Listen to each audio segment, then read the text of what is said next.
انسانوں کی عظیم اکثریت کیسی کیسی مشکلات کے ساتھ دوچار ہوتی ہے۔ عظیم اکثریت وہ ہے کہ جو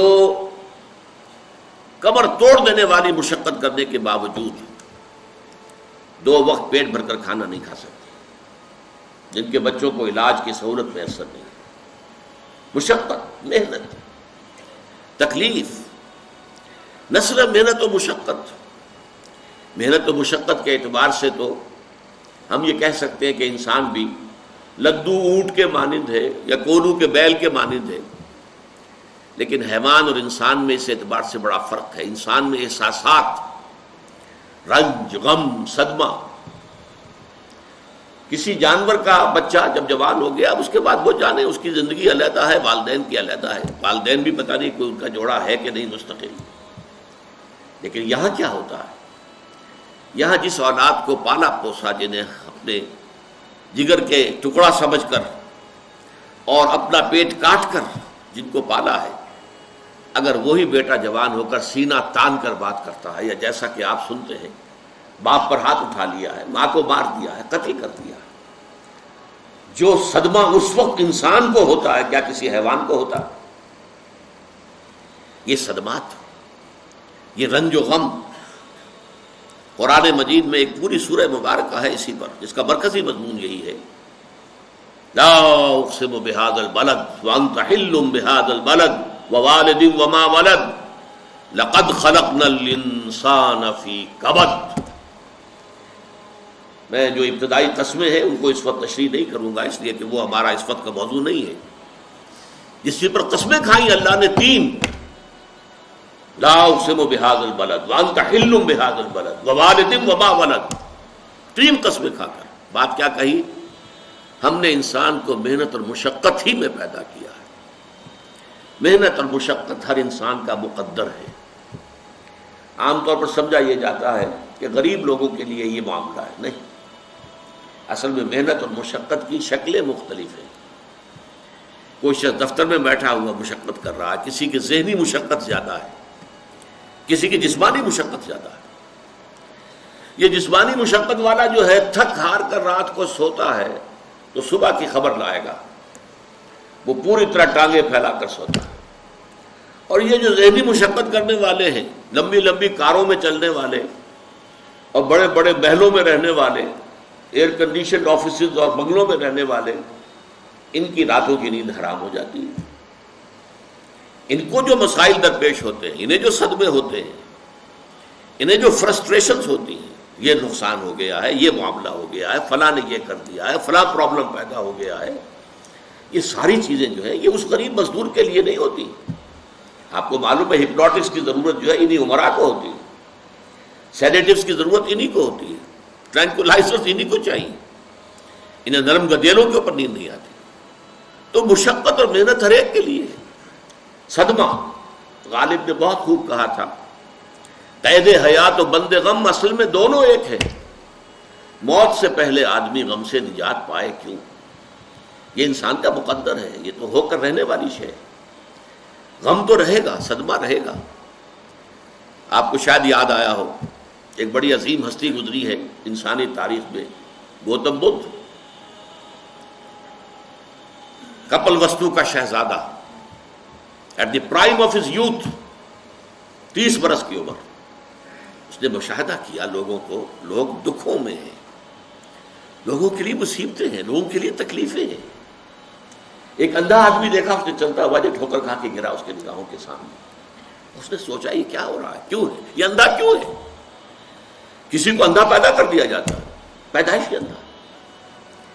کسی والدین کے سامنے اس کو بچہ جو ہے دم توڑ رہا ہے، کچھ نہیں کر سکتے، ٹک ٹک دیدم دم نہ کشیدم، جا رہا ہے تمہارے ہاتھوں میں سے، نکل رہا ہے، جا رہا ہے۔ قرآن مجید میں بھی سورہ واقعہ میں قسم کھائی گئی ہے، فلولا ان کنتم غیر مدینین ترجعونها ان کنتم صادقین، واپس لے سکتے ہو تو لے لو، موت کے پنجے سے چھڑا لو اگر تمہارے اندر کوئی طاقت ہے۔ نہیں، جا رہا ہے، رو رہا ہے۔ یہی وجہ ہے کہ پھر وہ اس فکر میں، یہ دکھ کیوں ہے انسان کا مقدر، اس کا سبب تلاش کرنے کے لیے پھر اس سے نکلنے کا راستہ کیا ہے۔ اس سے نجات کیسے ہوگی؟ نروان کیسے ملے گا؟ پھر آپ کو معلوم ہے 30 برس کی عمر میں جوانی کا دور، جوان بیوی کو رات کو سوتے ہوئے چھوڑ کر گیا ہے، شیرخوار بچہ چھوڑ کر گیا، محل چھوڑ کر جا کر خاک چھانی ہے، کہاں کہاں پھرا ہے، کن کن رشیوں منیوں کی خدمتیں کی ہیں، کہاں کہاں گیا ہے، کتنا وقت لگایا ہے، کن کن جنگلات جو ہے اس کے خاک چھانی ہے اس نے۔ بہرحال اسے کیا ملا کیا نہیں ملا یہ میں اس سے بحث نہیں کرتا، اس لیے کہ ظاہر بات ہے کہ وہ حضرت مسیح علیہ السلام سے بھی قبل کی شخصیت ہے، اور اکثر لوگوں کی تعلیمات بگڑ گئی ہیں۔ حضرت مسیح علیہ السلام کی تعلیمات اگر قرآن مجید ہمیں نہ بتائے تو ہمیں کیسے معلوم ہو کہ ان کی اصل تعلیم کیا تھی؟ عیسائی جس مسیح کو ماننے والے ہیں اس مسیح کو تو ہم نہیں مانتے، اللہ کا بیٹا تو ہم نہیں مانتے، لیکن اگر قرآن مجید واضح نہ کرتا تو ہمیں کیسے معلوم ہوگا؟ اسی طرح گوتم بدھ کے بارے میں جو کچھ کہتے ہیں ان کے ماننے والے، اس کی طرف نہ جائیے، وہ کیا تھا حقیقت میں ہم نہیں جان سکتے، لیکن یہ ضرور ہے کہ اس کے فلسفے کا جو مین تھیم ہے سروم دکھم، all is pain, all is suffering, all is agony, سروم دکھم، درد ہی درد ہے، رنج ہی رنج ہے، غم ہی غم ہے، قید حیات و بند غم اصل میں دونوں ایک ہیں، موت سے پہلے آدمی غم سے نجات پائے گا۔ لیکن اس اعتبار سے اگر آپ غور کریں گے تو چلیے انسان حیوانات کی صف میں آ گیا بس، لیکن نہیں، انسان کی ہیومن ٹریجڈی کا نقطہ عروج بالکل ایک اور ہے۔ مرنے کے بعد پھر اٹھایا جائے گا، پھر جواب طلبی ہوگی، کیا کرتے رہے زندگی بھر؟ تم نے حقیقت کو پہچاننے کی کوشش کی؟ تم نے حق پر چلنے کی کوشش کی؟ یا تم نے ظلم کیے، زیادتیاں کی، ناانصافیاں کی؟ آؤ حساب دو۔ حیوان سے یہ محاسبہ نہیں ہے، نباتات اور حیوانات اس سے بری، انسان ہے۔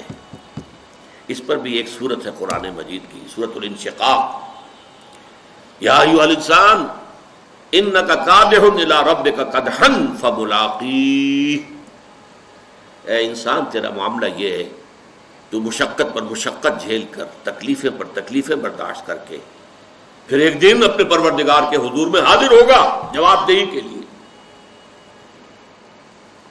ثم لتحسبن بما تعملون، حضور کی ایک خطبے میں جو الفاظ آتے ہیں، واللہ لتموتن کما تنامون، خدا کی قسم تم سب مرو گے جیسے کہ ہر روز شام کو سو جاتے ہو، رات کو سو جاتے ہو۔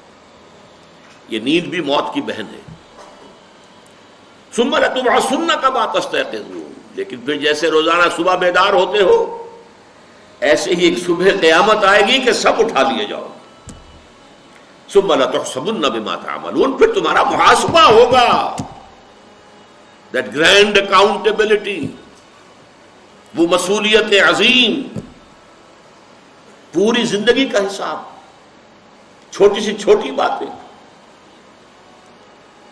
وَمَنْ يَعْمَلْ مِثْقَالَ ذَرَّةٍ خَيْرًا يَرَهُ وَمَنْ يَعْمَلْ مِثْقَالَ ذَرَّةٍ شَرًّا يَرَهُ، ذرے کی ہم وزن نیکی ہوگی وہ بھی سامنے پاؤ گے، اور ذرے کی ہم وزن بدی ہوگی وہ بھی سامنے پاؤ گے۔ انسان چیخ اٹھے گا، مَا لِهَٰذَا الْكِتَابِ، یہ اعمال نامہ کیسا ہے، لَا يُغَادِرُ صَغِيرَةً وَلَا كَبِيرَةً إِلَّا أَحْصَاهَا، اس نے تو نہ چھوٹی چیزیں چھوڑی ہیں نہ بڑی چیزیں چھوڑی ہیں، تمام کا احاطہ کر لیا ہے۔ وہ محاسبہ ہوگا، اور اس کے بعد جزا و سزا کے فیصلے ہوں گے۔ بہت مبارک ہوں گے، خوش قسمت ہوں گے وہ لوگ جو جنت کی طرف بھیج دیے جائیں۔